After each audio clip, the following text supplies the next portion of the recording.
Uma informação que chega agora, o ministro do Supremo Tribunal Federal, Alexandre de Moraes, determinou nesta terça-feira uma multa de R$405 mil ao deputado Daniel Silveira pelo descumprimento de medidas judiciais.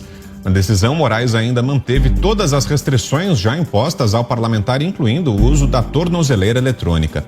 A decisão do ministro do STF também determina o bloqueio de valores no nome de Daniel Silveira no Sistema Financeiro Nacional, o bloqueio imediato de todas as contas bancárias do deputado e o bloqueio de 25% dos vencimentos pagos pela Câmara ao parlamentar até o cumprimento integral da multa aplicada. Decisão publicada há pouco pelo ministro Alexandre de Moraes. Augusto. Quer dizer, primeiro o Alexandre de Moraes inventou a prisão sem crime, sem que existisse qualquer crime. Agora ele mantém os crimes inexistentes, que ele está se superando. Pois eu digo aqui com toda tranquilidade e apesar de o Supremo sempre se superar, não vai acontecer nada, como lembrou o Zé. Esse ato do presidente da República não comporta esse tipo de reação.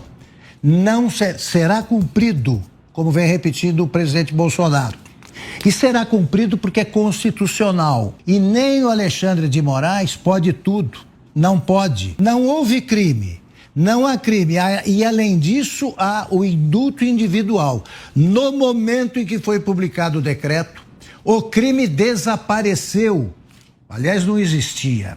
Mas, legalmente, até para o Alexandre de Moraes, desapareceu. Essa multa, ela é contemplada também pela graça, pelo indulto individual. Lá diz, também não tem, né? É qualquer tipo de punição. Está sonhando, né, o Alexandre de Moraes, enquanto impõe mais um pesadelo a pessoas que desconfiam que isso aí pode acontecer. Não vai. Você, Ana. Bom, ele fala, eu estou exatamente com o documento aqui do Alexandre de Moraes na minha frente, estava lendo, ele fala na multa de R$405 mil, mas primeiro, onde estão aqueles R$100 mil, né, de uma fiança paga para um crime que não era, um crime que era inafiançável, aí passou a usar o sistema de fiança, aí o deputado pagou, o dinheiro sumiu, o que aconteceu? Ele precisa primeiro avisar, né, o que aconteceu com esses R$100 mil. Agora, é inacreditável a sentença. Ele fala que nos termos requeridos pela procuradoria, aquela coisa, aquele juridiquês todo, e depois ele fala que ele proíbe o deputado de ter qualquer forma de acesso ou contato com os demais investigados do inquérito, proíbe de frequentar toda e qualquer rede social, proíbe de conceder qualquer espécie de entrevista, independentemente de seu meio de veiculação, uso da tornozeleira eletrônica, proíbe de ausentar-se do estado do Rio de Janeiro, proíbe de participar de qualquer evento público em todo o território nacional. Senhor Pacheco, o senhor vai continuar quietinho aí no seu sofá quentinho, no seu silêncio? Como foi mesmo aquela frase que o Fiuza disse? O Fiuza vai me lembrar, o silêncio é o colo dos covardes, é isso? Como é que era mesmo, Fiuza? O senhor Pacheco, o senhor vai continuar quieto?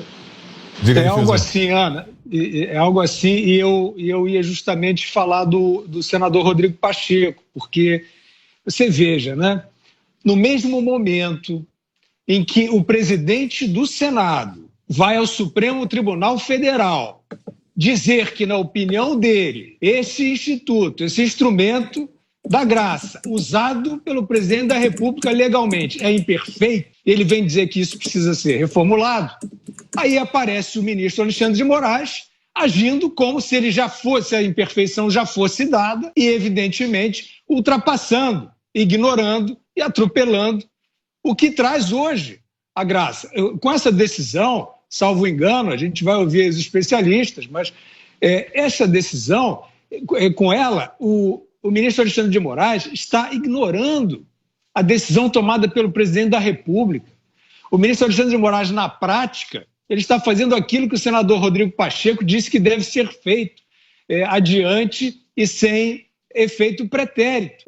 No mesmo dia, o Moraes já está fazendo. Então, do jeito que essa banda está tocando, vai ficar complicado, porque ou a sociedade acorda, né, as instituições acordam e dão o seu grito dizendo, olha, esta ação é ilegal. Se você quer emendar a lei, você emenda a lei. Mas, por enquanto, essa ação é ilegal. Ela ignora um princípio aplicado. E aí, evidentemente, nós não vamos esperar a revisão pelo Senado do mandato do ministro Moraes. A gente quer, no mínimo, nesse caso, eu acho que já é hora, do Senado Federal reformular aquele convite para que o Alexandre de Moraes explique no plenário, no parlamento, essa medida que ninguém vai entender. Ou então o Brasil vai fazer um pacto de ilegalidade. Você chamou, Ana, tem um complemento? Bem rapidinho, por favor. Rapidinho, eu achei a frase do Fiuza aqui. O lugar mais seguro para o covarde é o colo do lobby. E aí, Fiuza, peço licença poética e vou dizer que o lugar mais seguro para o covarde é o silêncio. Mais uma informação sobre o caso do deputado Daniel Silveira. Em manifestação enviada hoje ao STF, a vice-procuradora-geral da República, Lindora Araújo, pediu a manutenção das medidas cautelares determinadas por Alexandre de Moraes contra o deputado. As restrições impostas ao parlamentar incluem a manutenção da tornozeleira eletrônica, a proibição de se ausentar do Rio de Janeiro, salvo para Brasília, e a proibição de frequentar eventos públicos e participar deles. José Maria Trindade. Pois é, olha, essa decisão do ministro Alexandre de Moraes, ela configura mesmo uma perseguição, né? E ele diz lá que o deputado tem que devolver a tornozeleira, senão ele será processado em outro crime de apropriação indébita. E mais, a artimanha aí é de que ele considera isso aí um novo processo, né? Então o presidente vai ter que assinar uma nova graça. R$400 mil é muito maior do que ganha um deputado federal, né? E o ministro do Supremo Tribunal Federal, Alexandre de Moraes, determinou nesta terça-feira que a Polícia Federal prepare relatórios sobre suposto vazamento de dados sigilosos por parte do presidente Jair Bolsonaro em um prazo de 15 dias. A decisão acontece 2 meses depois de a Procuradoria-Geral da República pedir o arquivamento da investigação. Já a Polícia Federal, sob comando nesse caso de Denise Ribeiro, informou anteriormente ter visto indícios de que o chefe do executivo cometeu crime ao divulgar supostos dados sigilosos de uma investigação sobre a segurança do sistema eleitoral. Denise também apontou o envolvimento do deputado federal Felipe Barros e do ajudante de ordens da presidência Mauro Cid. No entanto, o delegado da Polícia Federal, Vitor Neves Feitosa, que estava à frente das investigações do possível ataque hacker sofrido pelo Tribunal Superior Eleitoral, afirmou em depoimento que os dados não estavam sob sigilo e, portanto, não foram vazados. Alexandre de Moraes afastou Vitor do caso e decidiu prosseguir com as investigações. A inclusão e permanência do tenente-coronel Mauro Cid no inquérito não são bem vistas pelos aliados de Bolsonaro. O deputado Felipe Barros se manifestou de forma contrária ao pedido de Moraes. Em relação à decisão do ministro Alexandre de Moraes de pedir para que a Polícia Federal faça um relatório sobre as mensagens obtidas através da quebra do sigilo telemático do ajudante de ordens do presidente Jair Bolsonaro, o coronel Cid, o que eu tenho a dizer é que, mais uma vez, o ministro Alexandre de Moraes desrespeita a nossa Constituição, ignora as nossas leis, uma vez que a própria Procuradoria-Geral da República, o Procurador-Geral Augusto Aras, já constatou que não houve qualquer tipo de crime e já mandou arquivar o inquérito. Já era para o ministro ter arquivado o inquérito, portanto, está ele incorrendo em abuso de autoridade. José Maria Trindade. A abertura do sigilo do ajudante de ordens do presidente da República é gravíssimo. É uma quebra por tabela do sigilo do presidente Jair Bolsonaro. Por várias oportunidades, no dia inteiro, o presidente conversa com o coronel Cid. E às vezes, altas horas da noite, o presidente da República liga para o seu ajudante de ordem. Eu estou falando isso, tirando nomes, para dizer a institucionalidade. É disso que nós estamos falando. Então, se você abre o sigilo de um auxiliar tão próximo, de um colaborador tão próximo, você abre o sigilo do presidente da República. Porque nesta abertura que a gente vê aí do ajudante de ordens, estão falas do presidente discutindo temas sensíveis, importantes e aí sim sigilosos e que colocam em risco a segurança pública do país e as relações internacionais. Eu considero a quebra do sigilo do ajudante de ordens do presidente da República como gravíssimo. Augusto. Gravíssima e ilegal. Quem conhece o tenente-coronel Mauro Cid sabe que ele é um homem honrado, é um homem de bem, ele é sério. Você pode confiar no coronel Cid. Agora, o que ele acha que vai encontrar é ver como é esperto, é uma esperteza, uma malandragem do Alexandre de Moraes. Ele quer saber o que o presidente falou ali. E agora começa a perseguir um coronel. Eu acho que ele está se expondo demais. O Alexandre de Moraes, tudo que ele faz é inconstitucional, de uns tempos para cá. Tudo. Agora, paga-se um preço por isso. Ontem eu fui para Brasília e no mesmo voo, eu estava na fileira 7, ali no mesmo voo, estava na primeira, claro, primeira fileira, na poltrona 1F, o Lewandowski, o ministro Ricardo Lewandowski. Então ele já estava no avião, quando os outros entraram, né? Ele é um homem incomum, ele é um semideus. Ele estava ali sentadinho na fileira, a poltrona que fica ao lado da janelinha, né? E ele foi olhando a paisagem como quem vê um quadro do Velasco, essa nuvem ali. E ele olhando para não ser reconhecido. Na poltrona do meio não tinha ninguém, que é para protegê-lo, né? A última vez que alguém embarcou ao lado dele, disse a verdade sobre o Supremo, ele deu voz de prisão, que não se consumou. E um assessor na poltrona do corredor.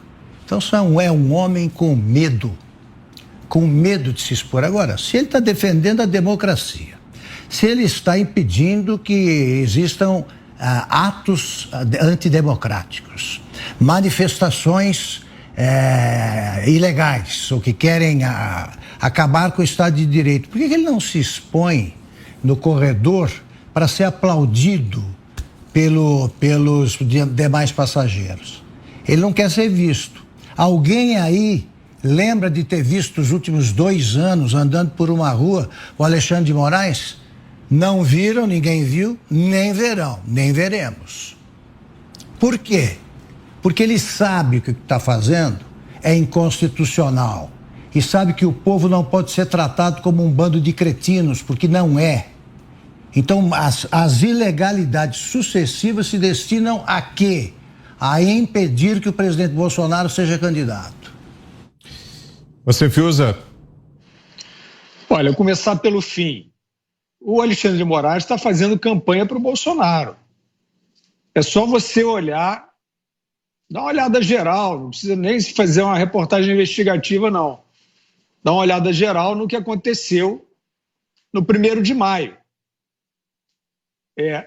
Boa parte das pessoas que saíram às ruas pacificamente, isso que o consórcio diz que é o Brasil dividido, né? Dividido entre a população que se manifesta caudalosamente já nos últimos anos, né, tem sido, e os gatos pingados, que dizem apoiar o Lula e tal, que eles vão lá fazer aquelas fotos, buscar aquele ângulo para dizer que o Brasil está dividido, né? Pois bem, o que nós percebemos, Vitor, nas ruas, é uma indignação gigantesca com o ministro Alexandre de Moraes.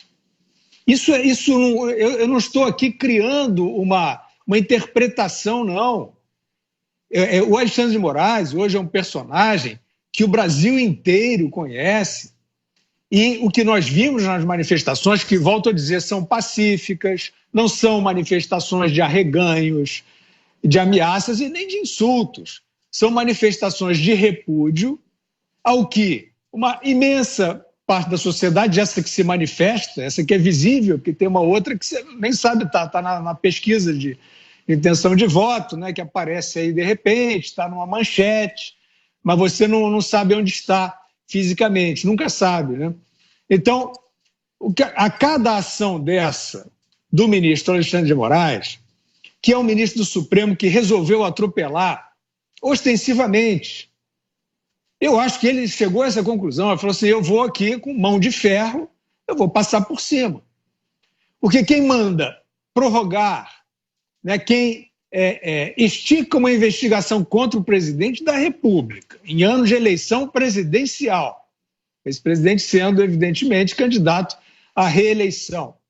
a partir de uma tese de vazamento de um sigilo que não havia, é alguém que não está preocupado com a letra fria da lei e do direito.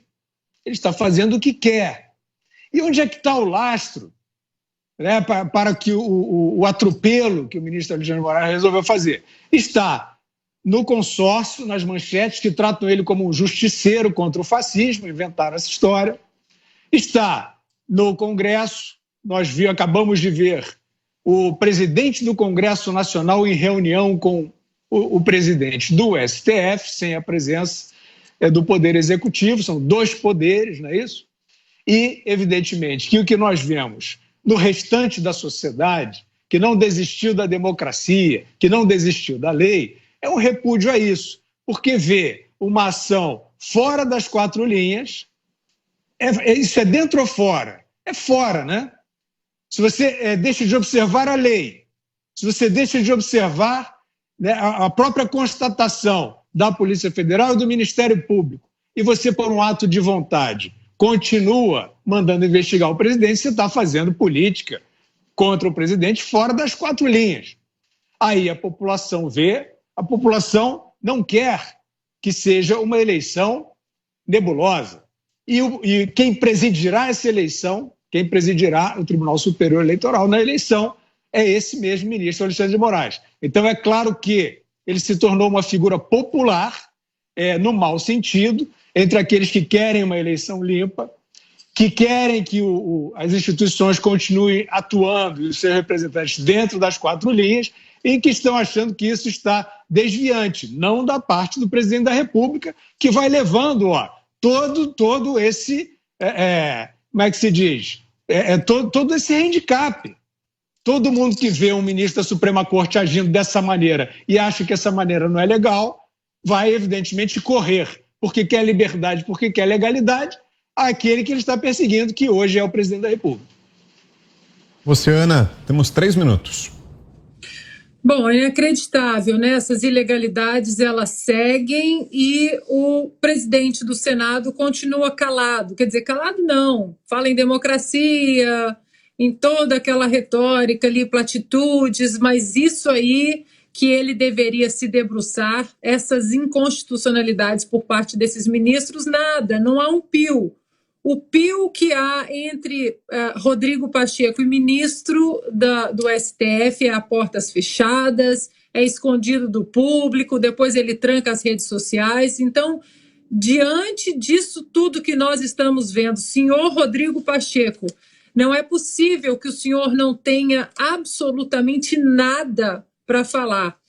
Eu puxei aqui do meu arquivo, Vitor, porque isso tudo vem muito daquela live do presidente Bolsonaro, sobre as urnas eletrônicas também. Então, não custa nada, achei relevante ler aqui as aspas do relatório da Polícia Federal, que, a convite do TSE, em 2016, para análise ali, né, das nossas urnas, escreveu o seguinte: não é possível auditar de forma satisfatória o processo entre a votação do eleitor e a contabilização de voto no boletim de urna. Achei pertinente ler mais uma vez, mas mais uma pergunta que eu deixo no meu comentário é sobre a senhora Denise Ribeiro, né? A Denise Ribeiro, que até pouco tempo investigava um possível recebimento de propina do então ministro da Justiça, Alexandre de Moraes, sob o governo Temer, examinando aí relações comerciais dos escritórios de advocacia mantidos por familiares de ministros, virou a chave, esqueceu absolutamente essas investigações, não toca mais no assunto e agora entrou numa onda aí, numa caminhada firme de apenas validar tudo que o então investigado da delegada da Polícia Federal, agora como ministro do Supremo Tribunal Federal, de validar absolutamente tudo que o Alexandre de Moraes faz, escreve e fala, sem se atentar aí às inconstitucionalidades e às ilegalidades por parte do ministro. Então, 2 perguntas: onde está o senhor Pacheco? O senhor vai continuar vendo tudo isso e se escondendo aí no seu silêncio? e o que aconteceu com a delegada da Polícia Federal, a senhora Denise Ribeiro.